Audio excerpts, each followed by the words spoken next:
Ola, moi boas tardes, queridos amigos e amigas ointes, sexan todos benvidos. Todo está nos libros, a este programa de divulgación cultural onde cada vez que nos achegamos pois a un que outro rato de lecer, e agora mesmo estamos a venres, aí xa a piques de chegar a fin de semana, pois iso, queremos que neses ratos de lecer pois aproveitar para recomendarlles boa lectura, bons libros para enriquecerse.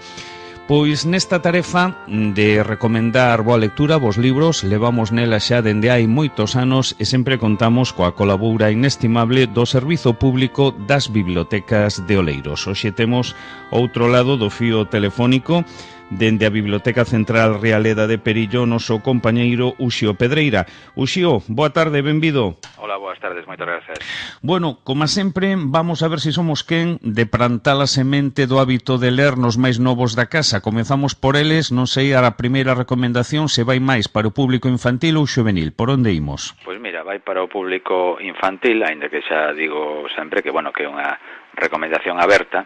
De feito, este é un libro de poesía titulado Nunca mascotas, de Paula Carballeira, que o estaba lendo agora, ¿no? E a verdade é que é un libro que está moi ben mesmo para os adultos. É un libro lixeiriño que anda polas 60 páxinas, publicado por Galaxia, e, bueno, moi ben editado, cunha caixa grande, moi agradable de ler.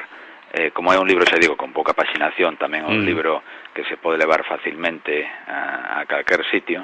Non vou dicir a praia estes días, pero tamén, ¿no? Bueno, pues vira a praia. Efectivamente, tamén é un libro para ler no café, como de outro, mentre tomamos algo, ou para, pues non sei, mentre agardamos o autobús, ¿no? E así deixamos o coche na casa, tamén nos movemos un poquinho máis no transporte público, ¿no? Ou na consulta do médico tamén. Efectivamente, os médicos e as médicas sempre recomendan ler porque forma parte dunha terapia non agresiva, sí. E o alcance de todo o mundo.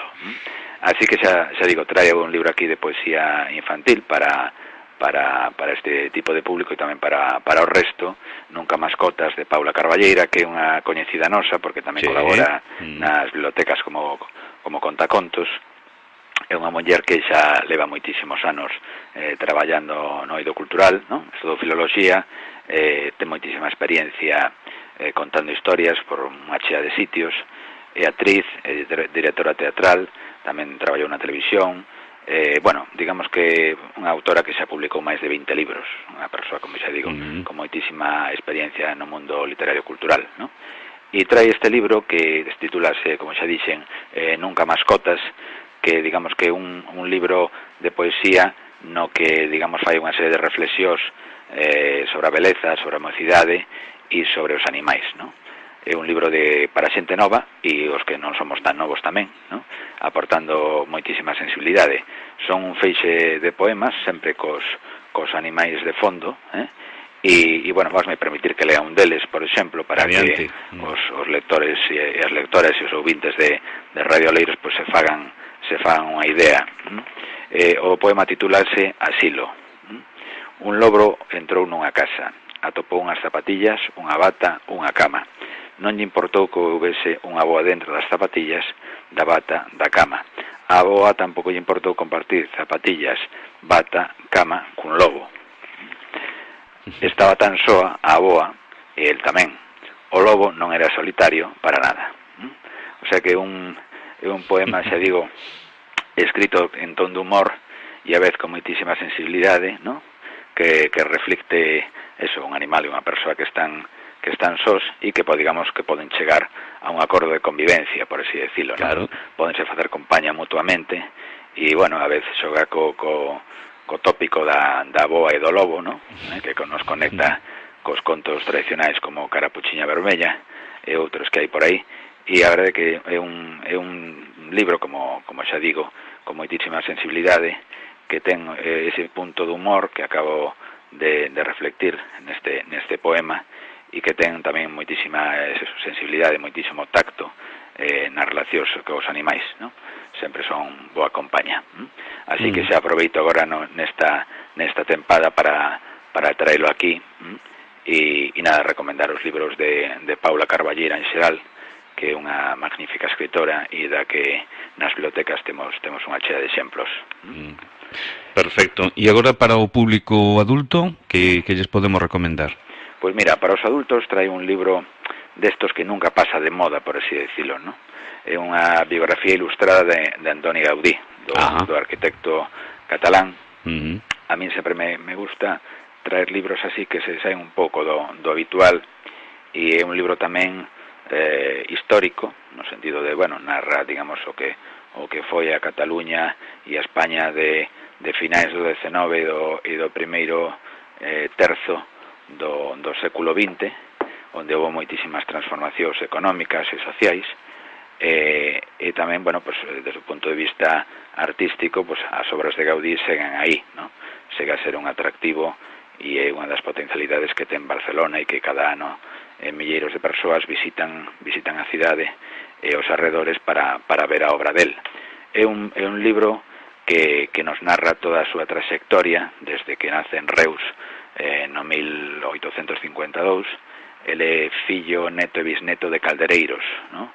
Os seus pais rexentaban un obradoiro no que se traballaba o metal, facían caldeiros para quentar auga, e tamén traballaban moitísimo maquinaria relacionada coa industria do alcohol.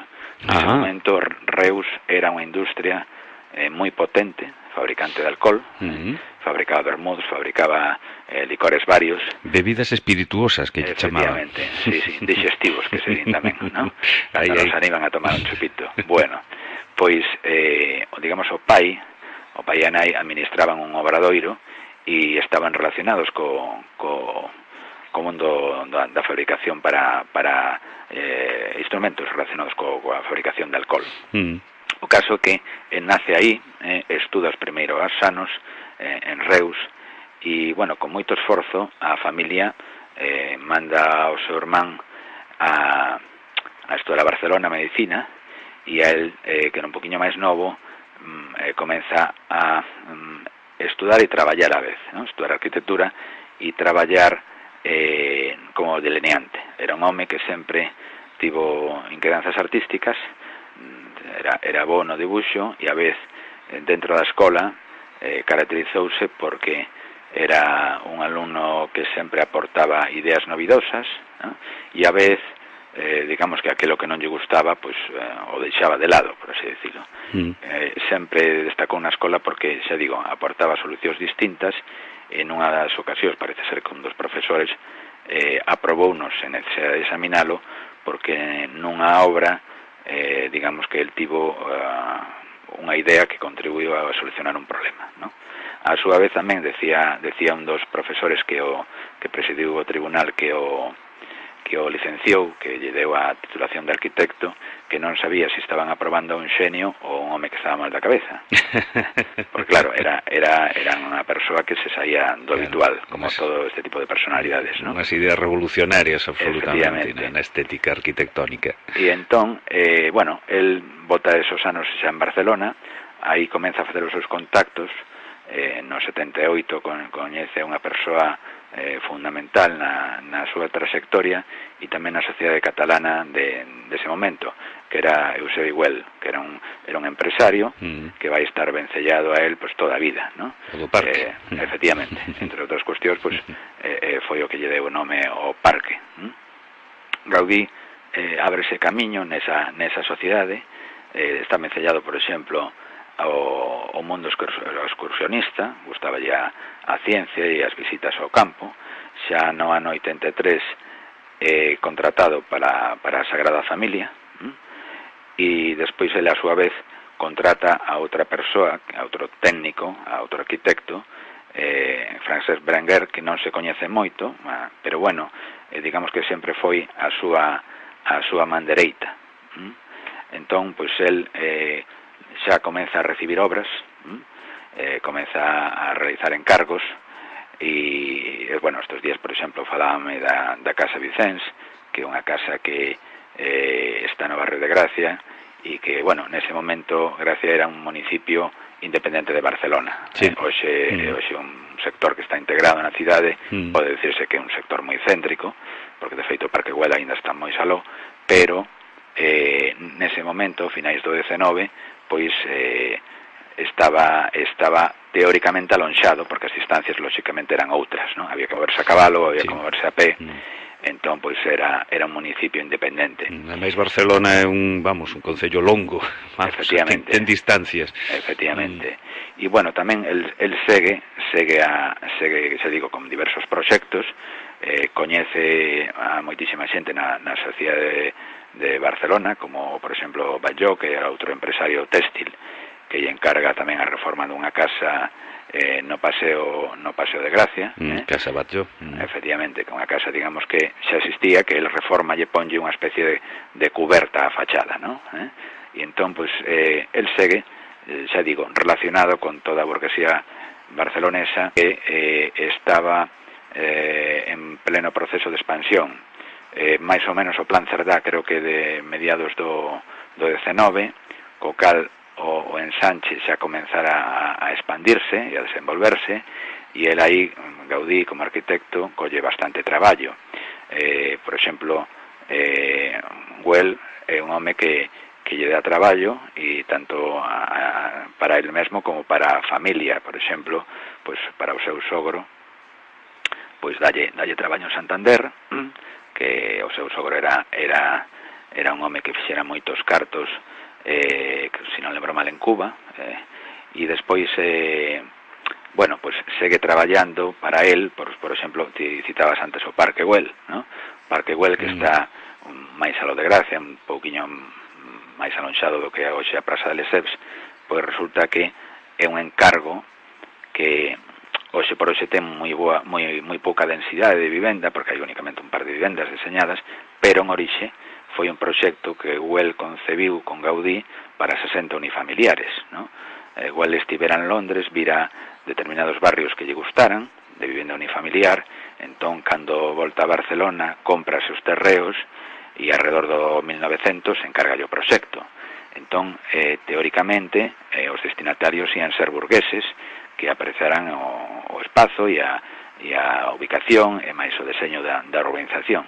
Pero resulta que nese momento, bueno, pues a conflictividade social en Barcelona era alta, os teóricos destinatarios non o ven como algo práctico, e entón a aventura empresarial pois fracasa.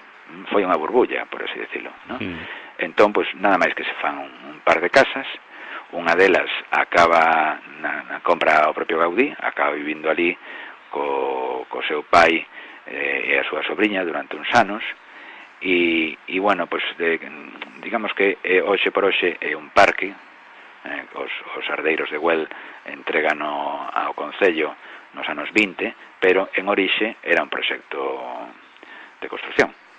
Son estas circunstancias que hai, ¿no? Hoxe é un parque magnífico e podes ver o que era a mentalidade de Gaudí, ¿no? Porque era un home que deixaba pegada en todo o que facía, pero bueno, digamos que foi unha obra que non tivo un final feliz desde o punto de vista empresarial. Gaudí segue a traballar,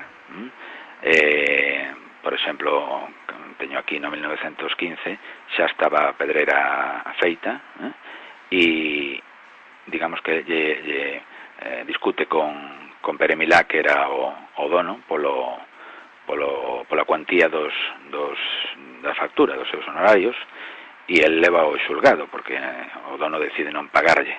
Quer dizer, é un home con moitísimos problemas polo seu carácter, e a súa vez un home que traballaba moitísimo. Era un home que prácticamente as últimas décadas adicouse a Sagrada Familia, case en exclusiva. Os traballos que ian saindo delegábaos en terceiros, e de feito acabou vivindo na Sagrada Familia. O sea, para aproveitar mellor o tempo, pois montouse ali un pequeno dormitorio moi austero. Era un home que nos últimos anos con par de zapatos e un traxe amañábase. O sea, non era un home que se preocupara da cuestión económica. Eso sí, recollía doazóns para a Sagrada Familia e estaba adicado a ela ás 24 horas. E morre, pois eso, no 26, atropelado por un tranvía nunha rúa de Barcelona. Foi un arquitecto que, xa digo, deixou unha pegada que a día de hoxe segue aí. Os críticos seguen a estudar a súa obra, é produto dunha época tamén, ¿no? Porque ele era unha persoa que se preocupaba dos máis mínimos detalles, desde unha porta ou un picaporte ou o mobiliario. Sí, ata unha cadeira. Efectivamente, deseñaba todo, prácticamente todo, sí, ¿no? Sí. E entón, pois, era tamén produto dunha época onde había verdadeiros artesáns, xente que sabía traballar cun nivel de calidade altísimo, onde, bueno, hoxe por hoxe xa non sería posible porque as relacións económicas variaron e, lóxicamente, os artesáns daquela traballaban pouco máis que pola comida, ¿no? O caso é que calquera das obras del paga unha visita ou paga mesmo unha consulta aquí ou nas bibliotecas. Eu creo. Eu estiven agora facendo unha pequena consulta no programa do ordenador e en Gaudí ten 41 referencias no sistema de bibliotecas públicas municipais de Oleiros. Quer dizer que aquelas persoas interesadas en saber algo máis del e, por suposto, en saber algo máis da arquitectura do 19 e do 20, pois teñen nas bibliotecas de Oleiros unha chea de ocios, non? É realmente tamén un paseo pola historia contemporánea española da segunda mitade do 19 e do primeiro terzo do 20, como decía antes, porque todo este desenvolvemento urbanístico que o ensanche de Barcelona económico e social, pois non se podería ter dado sin os capitais, por exemplo, que se repatriaron desde Cuba ou desde Filipinas ou desde países da América Latina, onde había emigrantes que digamos que traballaran aí, ¿no? Lembro agora un artigo que eu lera hai un tempo dun dos Goytisolo, non era Juan, non lembro se era Luis Goytisolo, bueno, un dos irmáns. Un dos irmáns, non o poeta, en todo caso. Non lembro exactamente, Juan, o narrador, non era, pero bueno, non lembro exactamente cal deles. O caso é que explicaba que o seu avó, Goytisolo, que era vasco, pois estivera eso, a mediados do 19 en Cuba, ali fixeron capital, venderan, despois de estar traballando ali 20 anos, e ese capital empregouno precisamente en negocios inmobiliarios no ensanche de Barcelona. Por iso a familia Goytisolo, tal como a coñecemos, xa estaba nese momento afincada en Barcelona. O caso é que ese tipo de aportes económicos contribuíron a que o ensanche fora a realidade que hoxe, ¿no? Efectivamente. Un dos mellores conxuntos de construción que hai en Europa, tanto polo deseño como polo nivel de conservación que ten. Entón, pois eso conlevou que houbera un tirón cara arriba, pois en todas as ramas das industrias de Barcelona. Aquí falábamos de Güell, que tiña intereses pois no téxtil e outras ramas. Para Güell fixo multitude de proxectos. Estou lembrando agora tamén da colonia Güell, sí, que está nos arredores de Barcelona, e que, pois, digamos que fixo unha pequena cidade, ¿no?, que responde aos deseños do corporativismo católico.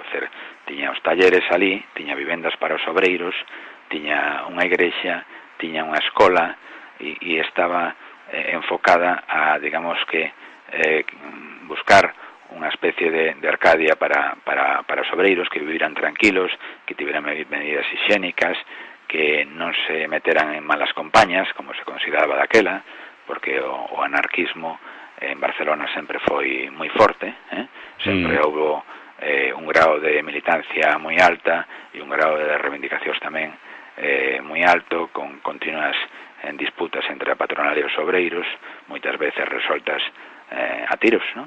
E Güell era un home, xa digo, do catolicismo catalanista, igual que Gaudí, pois procurou a través dos seus proxectos que a súa ideoloxía e pois eso cadrara cos seus intereses económicos.